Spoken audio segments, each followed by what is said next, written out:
Each day this week, we have had a panel discussion that's been grounded in a topic from the counseling courses we offer through the Counselor Training Center. Today, as we've already mentioned, our conversation is going to be focused on university counseling. And we realize that we may all have more questions than answers right now, but our hope is that we can share the best of what we know to be true today and also provide some ideas for how we can move forward together to support our students who are beginning their journey into higher education. I'm really excited about today's panel. Our panelists have a wealth of knowledge and experience when it comes to university counseling, so I'm going to go ahead and introduce them. First, we are joined by Martin Walsh, who teaches our CTC course on university counseling, and he's done so for many years. Martin has experience working internationally as a university counselor, has worked in the admissions office at Stanford University, and is currently working as the college counselor at Harker School in California. John Liu is joining us, and he is a graduate of our Principals Training Center. He is currently the regional coordinator for university and career guidance at Yaocheng and Yaohua in China, and is transitioning to his new role in August, where he will be head of the university advising team at UWC-SEA Dover in Singapore. And some of you may recognize John. He was recently spotlighted by the International Association of College Admission Counseling for his outstanding work in the field of university and career guidance. Heather Marks is joining us today. Heather is university and school counselor at the International School Nido de Águilas in Santiago, Chile. And Aidan Crowley is joining us. And Aidan is also a graduate of our Counselor Training Center. He is in his 4th year at St. Joseph Institution International in Singapore as the university guidance counselor. Our plan is to have a bit of an organic conversation today. We know that information is changing rapidly, and we have one prepared question to get our panelists sort of started and sharing their thinking, but we really encourage you to participate as well. So there's a Q&A feature on the bottom of your screen, and you can send us questions, and we'll do our best to answer as many questions as possible. We also would encourage you to use the chat feature.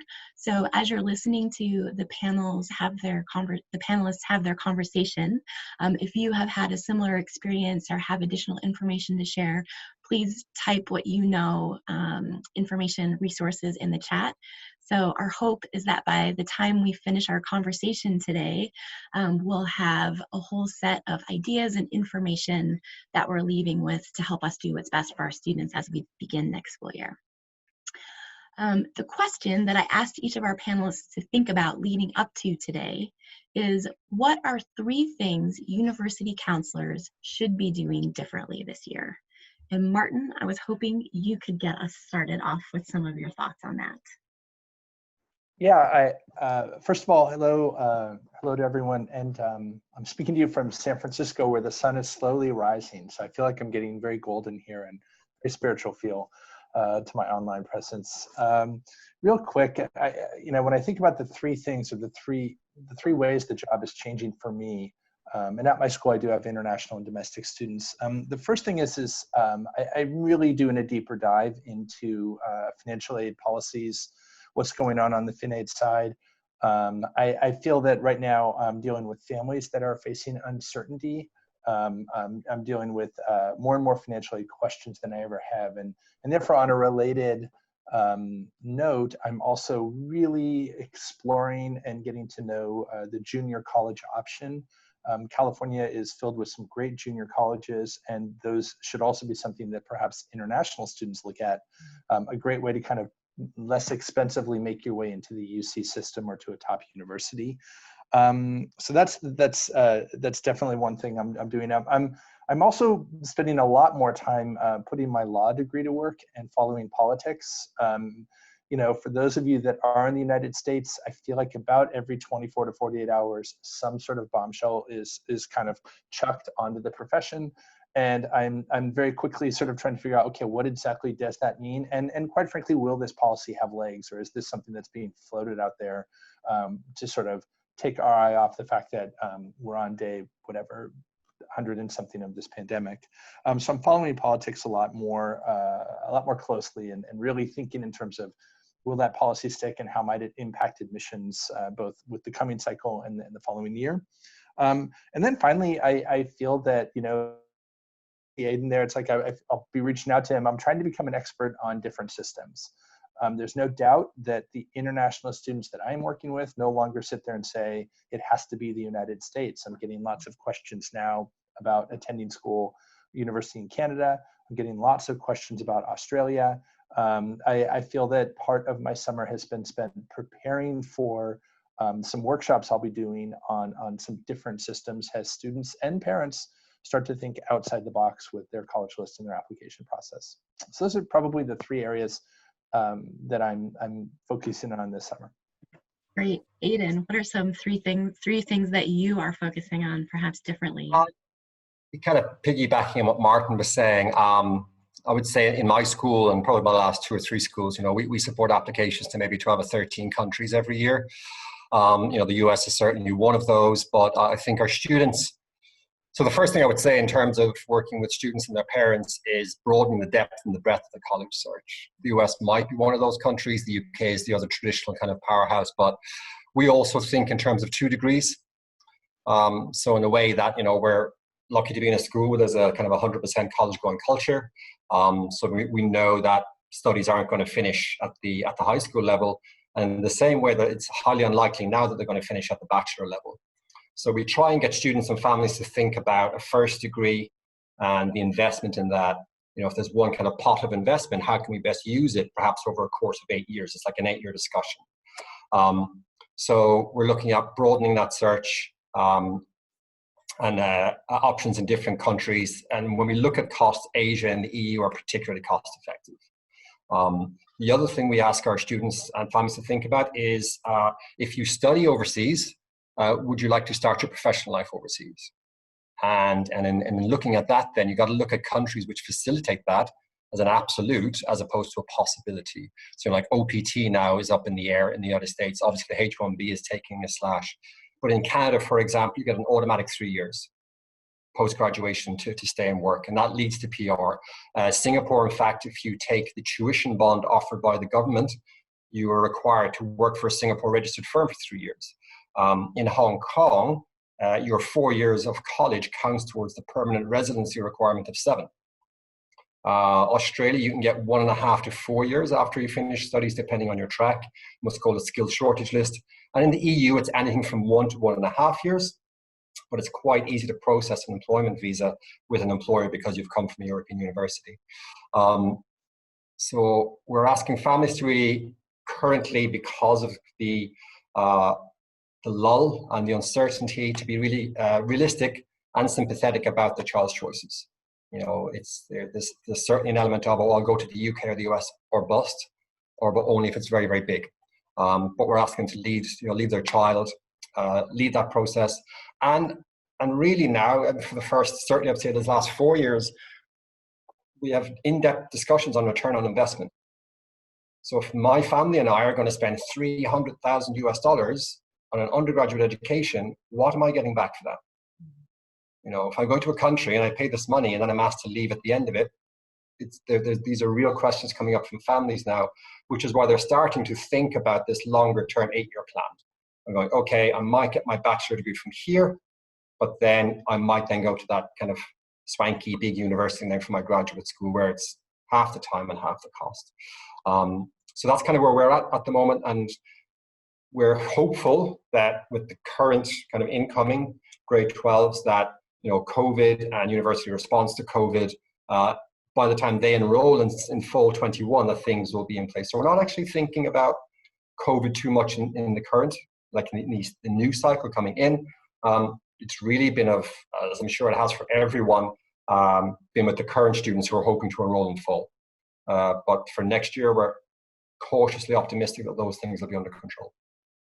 Great, thanks, Aiden. I'm just going to check quickly and see. I know John has been having some connection difficulty. John, can you hear us? I don't think he can hear us yet. So Heather, I'm going to go to you next, and then we'll see if we can get John back. Sure. Yes, ditto on what Martin and Aiden said as well. I am lucky enough to teach a senior seminar course coming up and for the application process, and I've been thinking a lot about how to use that incredible time and work them through a different experience. And a couple of things I've been thinking about is I'm just really interested in creating community generally, and I think in particular this year it's really important, where kids can feel that they can rely on each other, share their dreams, and express their kind of concerns as they move through this process. So as we teach the course, and I think our move to online learning and our kind of expectation to deliver our programming online might benefit students, as Martin and Aidan suggested, that they might be broadening their search or changing their mind at the last minute to put all of our resources online so that students can kind of cycle into a process, maybe not right at the beginning, but allow them to switch gears, either on their own choice or based on maybe family preferences. So having all of those resources available will allow students to kind of somewhat seamlessly come into the process, maybe more than ever, because we'll have things available. We'll say, hey, head right to this tutorial or webinar or a set of resources and catch right back up. I just feel like kids, as we are doing in terms of colleagues, truly crowdsourcing our knowledge, I feel like it's become a 24-hour job for me to try to keep up on policy and news, and it's exhausting and overwhelming to me. And so I feel like I really want to rely on having kids who are also paying attention, support each other, and crowdsource the way that they are paying attention. Kids are on it and online, and if we create these small communities of students who are interested in the UK or Asia or country systems, they can create a little group, an interest group, where they can share information to either catch someone up or share a really current piece of news. So I really hope to empower them a little bit more, rather than I'm a little intimidated to think they're going to come to me and say, tell me everything you know, when I'm feeling it's challenging to keep up on everything. So we need to rely on each other. And I think the last thing I really want to do from like a language point of view is I want to make sure kids and families are not expecting to be making up something or to use the language about what did you miss. Like, this is life and this is what the world has been going through, and sure, their activities and academics were changed, but we're just moving forward. And I feel like in a way this, what I believe this amazing transition out of high school and in my community to college is a true rite of passage, graduating from high school, where they do get to stop and think about, because of the mostly qualitative components of many systems, who am I, what do I care about, and why does that matter? I think every student deserves that as they transition from high school. And now I feel like that's all kids have right now. We don't know about the tactical strategies, about deadlines and testing, and all that's really shifting still. But I think what kids can do is say, who am I? How do I know that? How has this alternate reality revealed things about who I am as a learner? How do I see who I am about leadership, involvement, and engagement when there's just not a lot left? And I love that we can talk about that, and qualitative components in the university application I think will continue to play an important role, and in some systems a new role, or in some systems a potentially more weighted role, given that other parameters are either not available or changing. So I want to celebrate that, where kids are feeling like they've missed things that will make them have a strong application. But in my mind, I feel like the spotlight is now on who are you, how are you living your life in these crazy times, and how can we help you tell your story through a process. So I'm going to try to focus on that rather than what they've lost, missed, need to make up, and just focus on what all of these challenges have revealed about who they are moving forward. Great, thanks, Heather. We have a couple of questions coming in. So we have a question that somebody asked about IB results. We know that those came in earlier this week and has been a huge topic of conversation among secondary students. So the question is, with the IB results released this week, how do you help students who scored lower than their predicted scores? Do you help contact the university to inform them that they scored lower, or you let the students contact the university? Who wants to start with that one? Aidan? So I'm lucky enough to be in IB schools pretty much the whole of my career. My school now, we actually do the November sitting. So our students haven't taken their exams yet. They're actually in the middle of grade 12. So they'll likely do their final exams come November. But my previous schools was the May. session. So I think we always encourage the student to contact the university first, CC us, so they know like school official is in that conversation, and then maybe in the background where you might have some discussions with the admissions team, and that's going to be different for different countries. The United States is a lot more forgiving. The UK traditionally is not. So, and depending on what tier of selectivity you're going at. So I think the student has to lead that without a doubt. But CCing us in the email lets the university know that a conversation has taken place, and we're there for further support then to say, look, I would say this year is probably the best year to have, a bad year in terms of results, because the universities have to be understanding of it. I've heard mixed, on the various Facebook groups. Some people say they weren't affected. Lots of people say they were affected. Chemistry and STEM seems to be particularly harsh. But if it's a bit like when one exam is particularly hard and all the students come out of that exam and everyone says it was hard, and that's okay, because they're going to have to normalize that graph. So if it is likely here that lots of people are affected, and universities will have to read that sympathetically, I think. But I definitely student lead that conversation. Great, thanks, Aidan. John, can you hear us? I can hear you. Can you hear me? Yes, welcome back. Well, okay. Having some connection difficulties, so I think while we have you, just in case you go out again, we would love to hear some of your thoughts on what are three things you might be doing differently this year. Sure. And I hope if I cut out, please let me know if I do cut out, because that's one of the challenges I think that as we talk about doing things online, and I'm not sure if the other panelists have spoken about this already, but really working smartly online.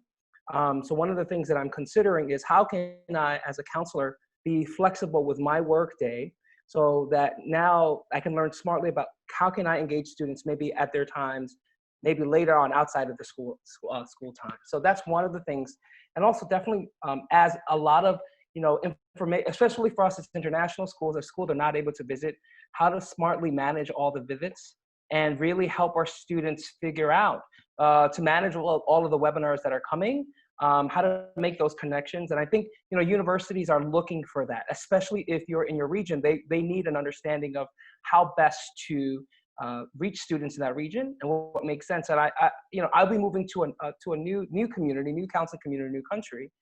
So one of the things I'll be looking to learn about is how can we work collectively together to make that run smoothly amongst all the schools, because I'm sure just like in Singapore, just like in Shanghai, there's just so many schools. So how do you work collectively together to manage all your resources so you get the most bang out of your buck? Something else I think I'm focusing on this year is really for students that are thinking about the US, helping them, international students, understand the cause of Black Lives Matter in the US and the understanding of social justice and race issues. I think for international students, it's important to have that conversation and to leverage those kinds of conversations to really for international students to understand. So what is it's going on there? But also at the same time, activating that conversation back at home. Like, how can we bring that to our own community?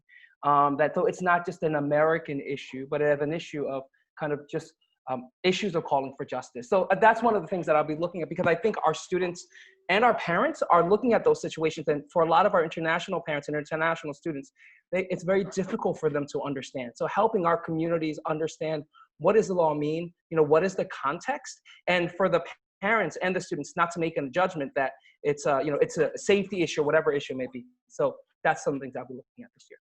Great, thank you, John. Another question that came in, and this is related again to US schools. How do you cope with the political decisions recently made by the US government regarding not to grant or to cancel student visas to foreign students who are forced to take online lessons due to COVID-19? Who wants to take a stab at that one?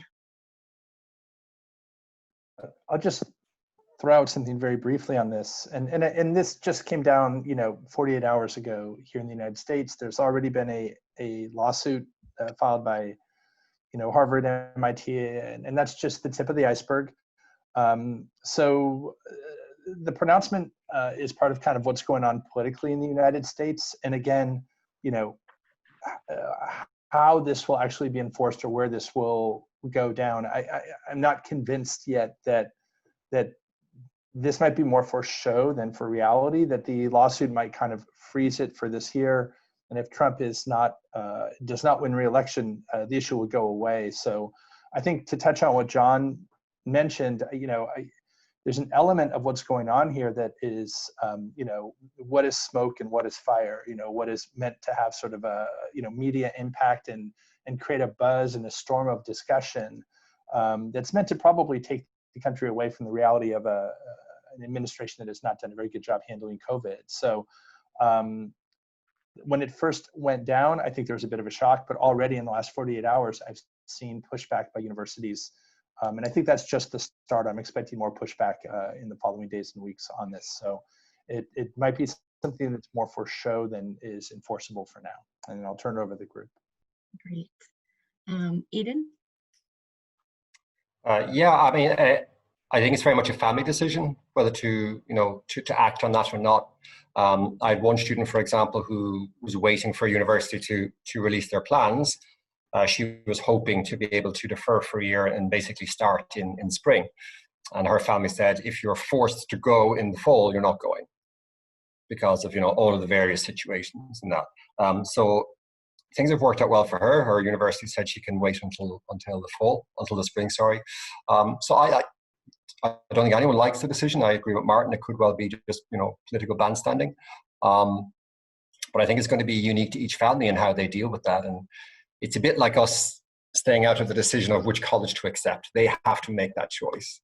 You can kind of, give a list of pros and cons, but ultimately they have to make that choice. And as a family, they also have to make that choice. So if I have a family coming to me saying, what do I think? Well, that to me is what guidance is. Here are the facts. Here's the landscape. You choose. Because they're the ones who are going to go there, live there, and invest in that education. Great. Heather? Yeah, I agree. It's some of these issues, you can see coming from a mile away, and Brexit and others have been a part of the conversation. And as Aidan and others have suggested, it's a big part of the college search process. This idea that you are going to go to college and likely even intend to work in a place where you don't have citizenship. And there are very few guarantees in that situation, that your 4-year or your 5-year, 3-year degree is not guaranteed from one year to the next. Your ability to begin your professional training is not guaranteed. And it is deeply connected to this geopolitical forces that might not be a part of, your university search. And so we do try to, with students, help them plug in to national, regional news, politics, to understand where a country might be going, as university systems or particular institutions will be greatly impacted in terms of funding or immigration or anything. So we let them know that with the desire to study abroad out of your home country needs to be taken very seriously, and then you don't take your full degree nor your professional training for granted, that it's an expectation. And also then to have kids, along with, kind of IB conditions, all those ideas that if your IB results were to not manifest or immigration were to change, it's important for international kids, maybe considering multiple countries, it allows you to have plan A through whatever that have very different financial parameters, immigration parameters, et cetera. So if a student misses, the IB this year, the UK being, kind of a little less forgiving, they might be going to a place that's Canada per se, that might be more flexible.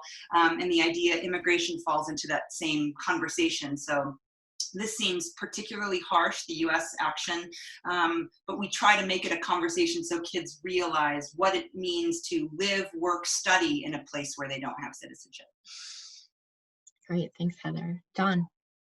Yes, just something practical. I know there were some questions about, should students defer?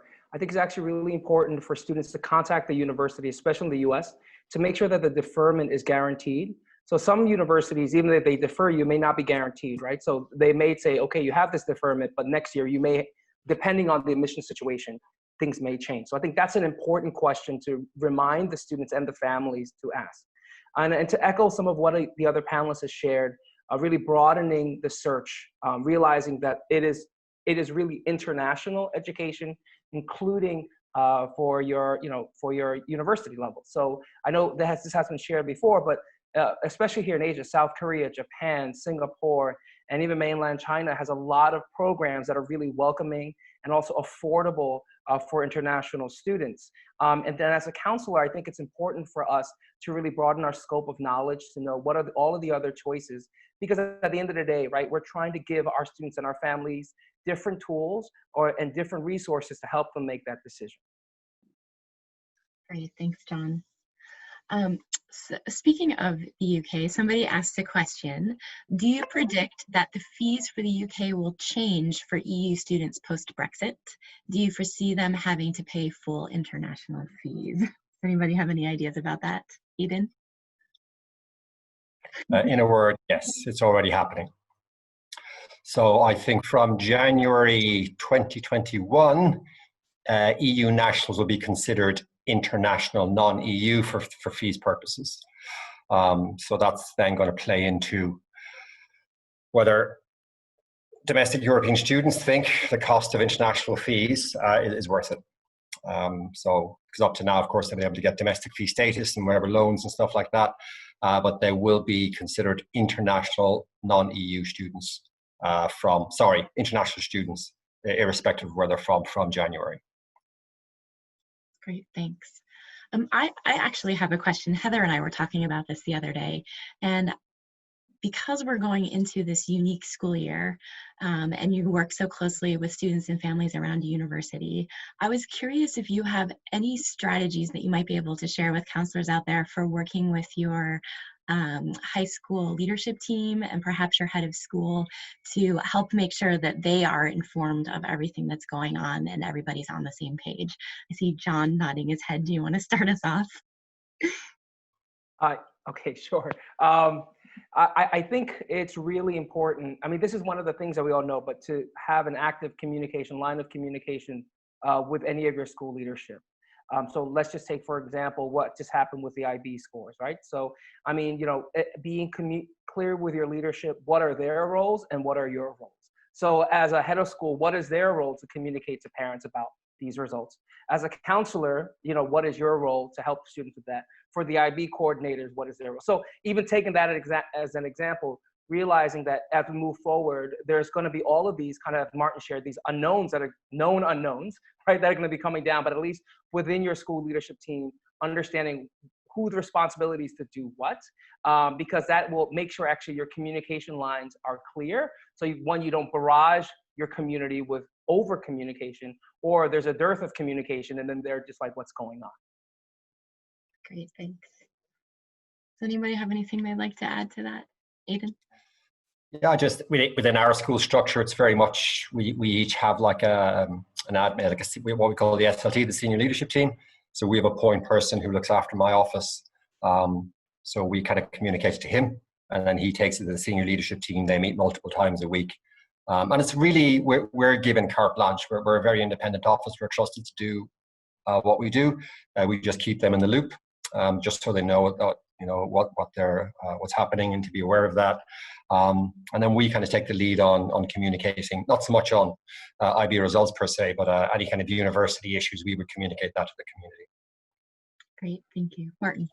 Can I just add one thing? I think a member of the community, and maybe this is a follow-up question, but I worry less about my administration and more about my parent community and putting out fires of rumor.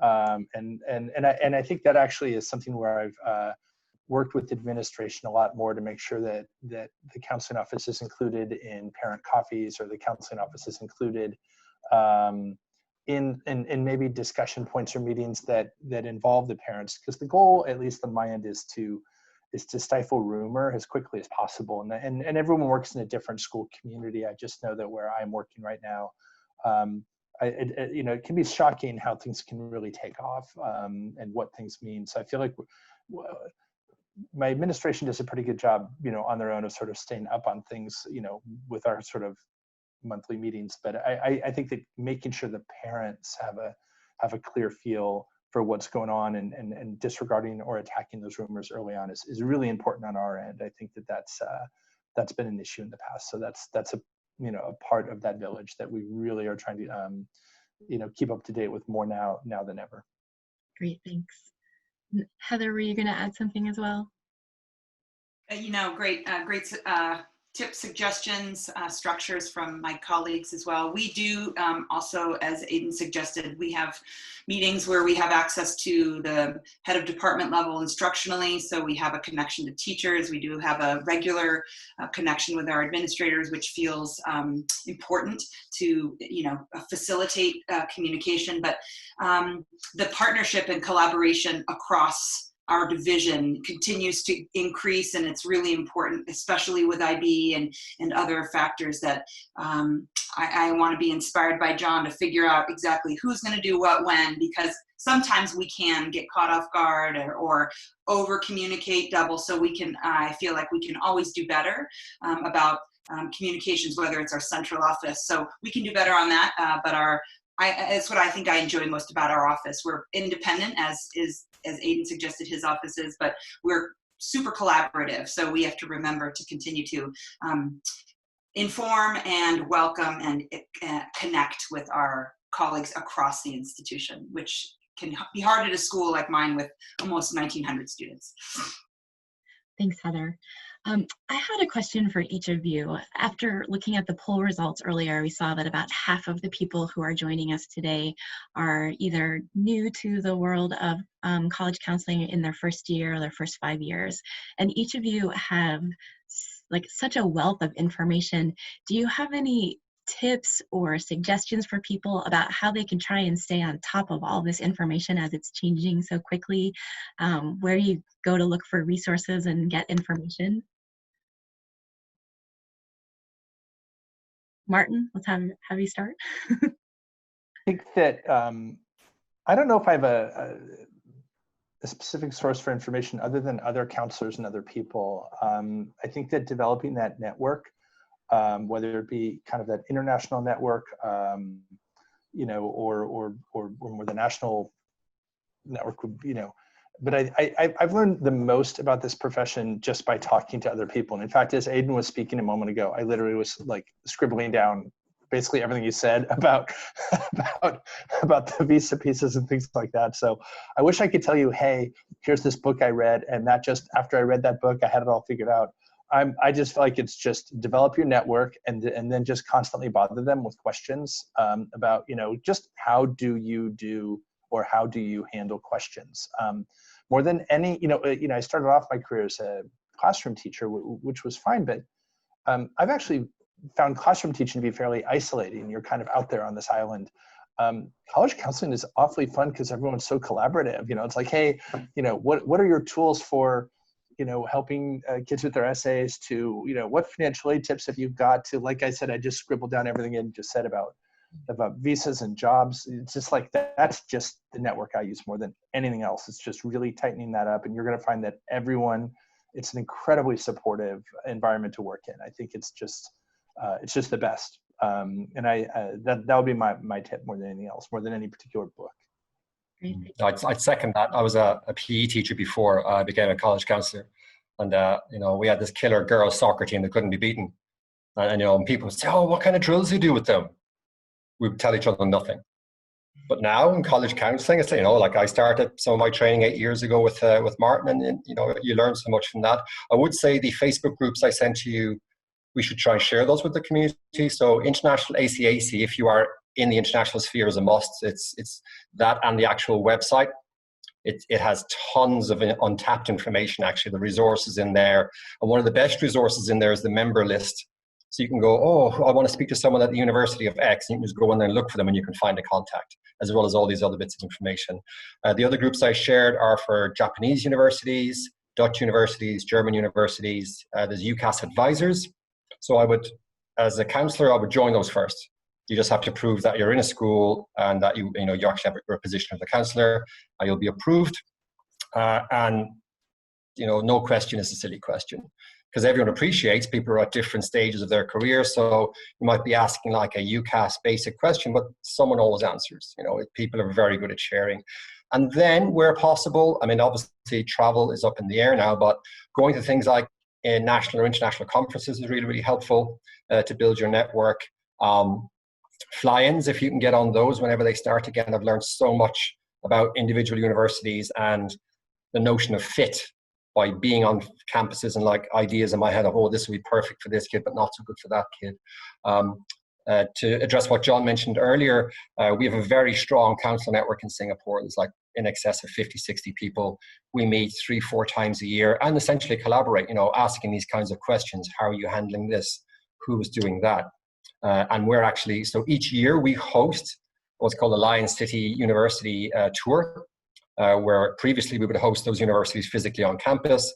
But this year we're curating an online fair just for Singapore, which will probably take place over 3 weeks in September. So it'll have like fair events as well as education events. So I would say, if I was talking to myself kind of 12 years ago, at the start of this is be bold, get out there. It's hard for people who are shy, but it's a very welcoming place, and people are always happy to address other people's questions, and just make friends, because those are the people. And make friends with your peers on the other side of the desk, because that allows you to advocate for your students when you need to advocate for them, and maybe sometimes even ask hard questions. But you got to be bold and get out there. But join those Facebook groups first. It's a great place. And if I could just piggyback on that, speaking from the former admissions officer's perspective, it's like, these university admissions officers, they are there to talk with you. I know that usually when I teach the CTC course, and I've got, University of Chicago or University of Richmond or Emory kind of, Zooming or Skyping in, participants are always kind of like, wow, they took the time to talk to us. And in reality, that's actually the best part of the job. And you're going to find, it'll vary with university, but you will often find that there are admissions officers at those universities that will quickly answer those emails. The best ones will even pick up the phone. Everyone has their favorite office. I think that, here in California, I love talking to USC. I feel like I get great information from them.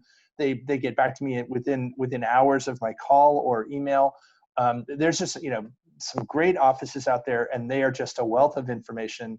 No one's trying to hide the ball, and don't hesitate to reach out to those universities. You'll be surprised at how welcoming they are. I'm sorry, I just wanted to piggyback on that. Heather?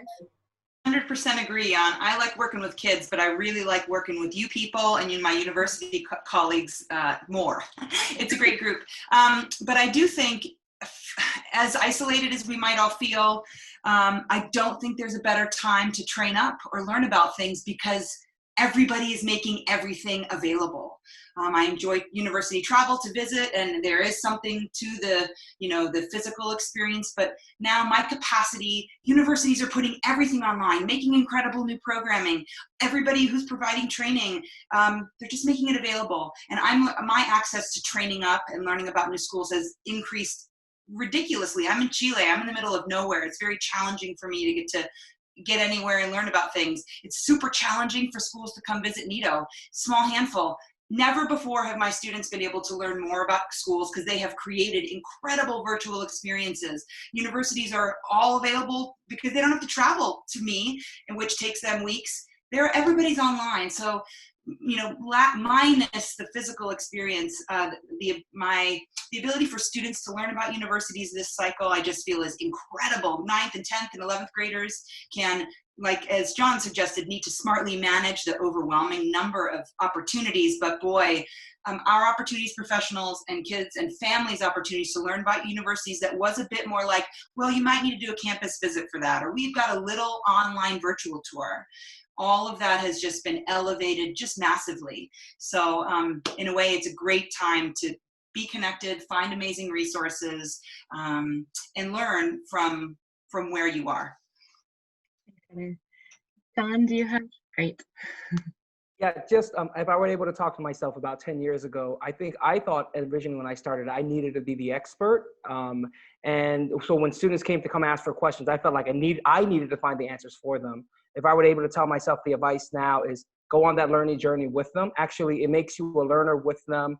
It makes them a lot more vulnerable to you, because you become vulnerable to them, right? Like if you don't know something, say, I don't know, but let's figure out how we can learn this together. And I think that's really empowering for students, because fundamentally that skill is going to be a lot more important than if we find them the answer to whatever that question may be for them. So that's the only thing I would recommend. And John, I just love that thing. I feel like several times a day, I say, I don't know. Like I can't even begin to tell you, something that as a history teacher, I would have been very kind of like, oh, I feel like, particularly this last year, I'm like, yeah, I don't know has become sort of my, followed quickly by I'll get back to you or let's figure it out together type thing is, that should just be a sign on my desk at this point. Or the other one I'm saying is like, we'll see, let's explore that. I mean, it's sort of like, say it with a smile on your face and don't look panicked and you're ready to go. There's my training session, so that's what I would say. And one last thing. Sorry, Heather, I just want to piggyback on what you said about, always learning. I think I try and keep in my head about approaching the job with an element of humility, and that there's always something new every year. There's always a nuance. There's always a new angle. There's something else to make it more refined. And I enjoy finding those things out. So I think it's physically impossible to know everything all the time because, we are literally dealing with the globe in most cases, 12, 13 countries or more. And then I've always said this, if Kazakhstan suddenly became a mecca of higher education, we'd all have to learn it. In the same way that we learn the United States or Canada or the UK or Australia, the popular destinations. So like some of my favorite learning was when I was in Ho Chi Minh and we had a huge Korean community. And, the pressure from that community to get into these top, it was just, it's a maze. And that, again, I remember sitting down with the seniors that year going, okay, everyone's 18. Okay, good. I haven't got a clue what I'm doing. All right. So you tell me what I need to do to help you. And that was it. We started this, but we hammered it out. And then suddenly in a space of a year, I knew all about these Korean applications. So you really have to have an air of humility about you to keep learning, but also be humble enough to keep sharing. Heather, final word?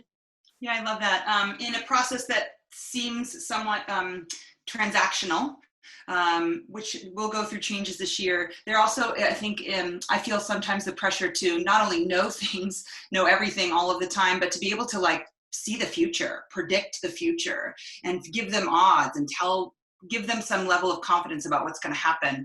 So I'm always trying to back off that. I'm always trying to say all we can do is find your authentic self, present an application you can stand behind, and try to help. Well, I never feel that you should predict the future because I think that's something important to resist because our parent community in particular can maybe expect us to do so, and hopefully our administration would back us up to say, I don't know, but to really, again, join in partnership with the student and family, go on this journey, and say all we can do is present yourself and then, trust the process, trust this time of growth, and that broaden the search, eliminate this idea that there's this one perfect fit, one magical university. It's this idea of understanding who you are, understanding the world a bit more, understand what it is that you want, understand that things can change, in something that feels so somewhat formulaic, or it's just not. And I think COVID is blowing that up in a way that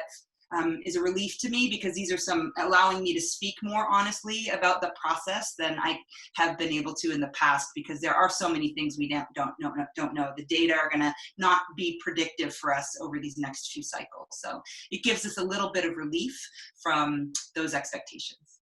Thank you. Sadly, our time has gone by so quickly and it has come to an end.